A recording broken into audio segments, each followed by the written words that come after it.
Hey, this is Mike and we're on our final episode of painting at Geo Metro. As you can see that we've got it all masked off and it's all covered up, ready to go. We have most of it primered, and if you'll look at some of the rough spots, if you remember we had a big old crack and dent, or a big gouge right here that we took care of. Most of the minor dents that we've taken out right here. We actually took the hood almost back to bare metal, and then come on over here and we'll show you how our one dent ended up looking. So we got that one dent taken care of, and so we're basically are ready to primer. Now what we're doing, we are not primer, but we're almost ready to paint. What we're going to do is any of the surfaces that we do not have covered with primer yet, we're going to actually scratch it with 320 grit so that it has some sort of way that the paint can adhere to the old paint, or to the old clear coat. This is a car that was originally painted with clear coat. We're actually going to paint it with a one coat system, so it's going to have paint and the varnish inside the same paint, or I shouldn't say varnish, but the gloss inside of it as well. So pretty well ready to go. In the next step, we're going to show you how we're going to mix our paint up and put it into our air gun and get ready to paint it. Okay, you can see that we've scuffed the car up with all the paint on the paint that's exposed. We have completely scuffed it up so it will attach itself to the new paint. So we're going to push it into the garage. We're going to start up the compressor. Next thing we're going to do is show you how to mix the paint. Okay, so what we've got here is called tack cloth, and what you want to do here with this is you want to open it up, wrap it up into a ball, and you don't want to put really a lot of pressure on it. You just want to glide it over the car, and it'll pick up all the loose dust and stuff like that. So again, it's kind of got a waxy film to it, so you really don't want to put a lot of weight on it, or it's going to leave that wax on the car. This is really just to pick up the last and final little dust particles or something like that. So make sure you don't do it. In fact, I'm going to have Seth hang on to the camera for just a second for me. I'm going to open this up. And so what you want to do is you want to completely open it up, and you'll feel it. It feels very waxy, and I'm going to fold it open. Looks like it's got one more, but maybe it doesn't.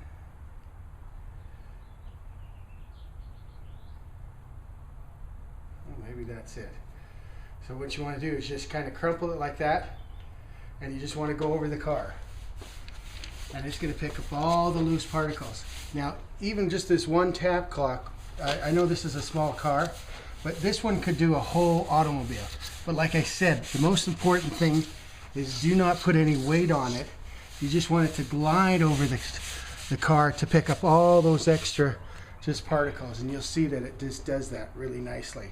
Again, if you put any weight on it, it'll leave a wax residue on the car, and then when you paint the car, you'll instantly see where there's a problem, because the paint won't adhere to the car at all. So you want to get a tack cloth, about $1 a piece, and just one tack cloth will let you do the whole car. Okay, so that's definitely just before you paint it. You want to take this tack cloth to the whole car. Thanks, Seth. All right, so this is we're going to stir up the paint, and really the best way to do this is well, what I did is I went to it's called Jones Lube and Paint, or Jones Paint, and I just went to their car paint shop that they have, and I picked out the paint, and when I was there I asked a lot of questions, and so each paint's going to be a little bit different. Again, this is not a clear coat job. It's actually going to have the shiny stuff in this paint, but it is a top grade paint, so you're going to have the paint plus a hardener and then thinner. So when I asked the guy, tell me how to mix it up, he gave me the details. So each paint's going to be a little bit different. And so we picked ourselves a nice red for this Geo. It's not the same red, but I think it's going to be something we're going to really like. So he told me to put the full quart of paint in there. And tell them the size of car that you have, and they can usually figure out how much paint you're going to need. They'll easily figure that out for you. So what he told me is this whole quart of paint in there. And I'm scared. I hope that's going to be enough paint, but he assures me it will be. And I actually had this metallic put into this paint. And then this is the hardener. And he says once I put this hardener, I got about 4 hours to get this car painted.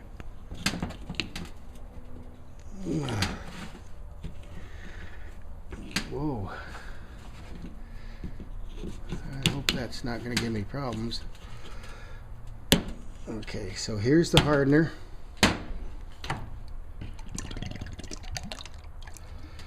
So there's the hardener for the paint. And then this is the paint thinner right behind me in this big jar. Now I'm not going to use all of it. He says only about 20% of it. And then this is the rest of it I can use to clean my paint gun out with. So again, ask a lot of questions when you go up to the paint shop. And luckily I have a guy that's a really friendly guy, and he was willing to help me get it all figured out for me. So he says about 20%. So it's clear. I say right about 1, 2, 3, 4, 5. About 20% right there.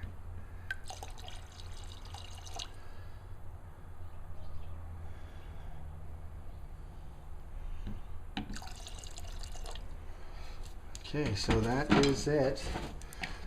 Put the lid back on that baby.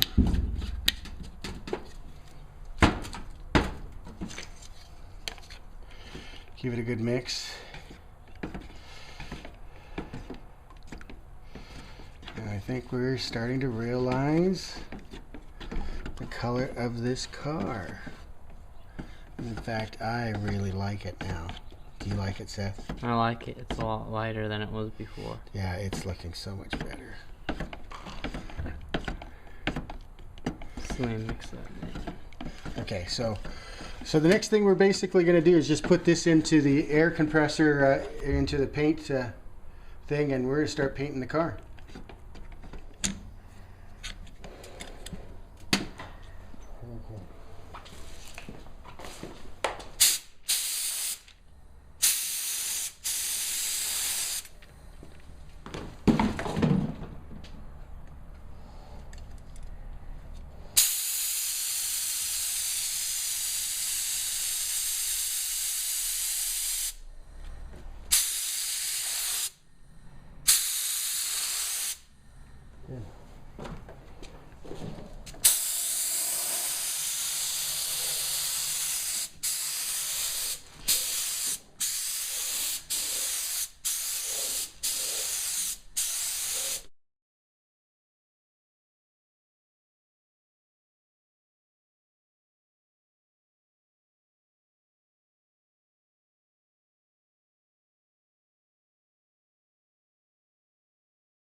Hey folks, this is Mike.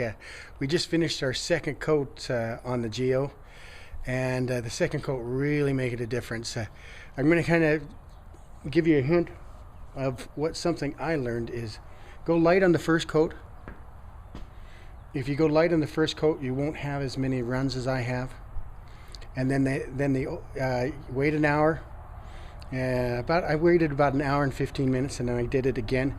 The hardener that you have in the paint gives you 4 hours that you have to have it on the paint. From the time you put the hardener into the paint, you have 4 hours to get it onto the car. So you do have a bit of a time frame to get it done. And so that second coat just made all the difference in the world for this car. And so let's just kind of give you a little bit of a view. I haven't pulled the paper off of it, but I pulled it out into the light. And remember that dent right there? Still a little bit of a ting right there, but you know, it's an older car. You know, if I had a lot more time to work on, I would have probably worked on a little bit more, but all in all, you can see that it turned out really good. Get some distance here to kind of show you the paint. We did go a little darker than the original paint, and I will take some photos. I know I've got a lot of people that have been emailing me wanting me to finish this job so they can see how it was done. We're going to actually wait until tomorrow. We're going to let it cure all night, and then we'll pull all the paper off and put some new hubcaps on it, and we'll see how it looks. So there it is. There's the paint job. Remember how bad that hood was? Take a look at it now. Looks really great. So I've got about, I think I've added it all up, and with sandpaper, Bondo, everything like that, I'm into the job for about, I'm going to say just under $200. So $200 for a paint job that actually needed body work done on it. You know, the paint alone was $110, and that includes respirator and the paint. And it wasn't the low-end paint. It was probably a medium-grade paint, because I do want it to last, you know, 3 or 4 years. So, and it has a bit of a metallic. But this is Mike with the Geo Metro all done on the paint job. I do appreciate you staying tuned and watching me through the whole series. I do ask you though, if you could give me a thumbs up so that more people are able to find this series of videos, and I welcome your comments, and we'll move on to the next project. Thank you. Okay, in fact, I didn't wait until it was overnight. I realized that as soon as it starts getting a little dry, it's probably easier that you get that off. So if the paint gets too hard, I think it would be hard to pull all that paper and tape off of it. So this is the finished product here. This is our paint job for 1995 Geo Metro. Still got to get the ones off the lights there, but it's getting kind of dark, so I thought I'd get these last photos in of the car. And let you see how it turned out. Actually quite pleased with the whole process of doing this. Again, this is if you like this video, make sure you give it a thumbs up so that Google will let more and more people see it when they type in painting a car. And that is it. Not too bad. On a scale of 1 to 10, I'm going to say it's about a 6. Just make sure you've got some time to get it done. And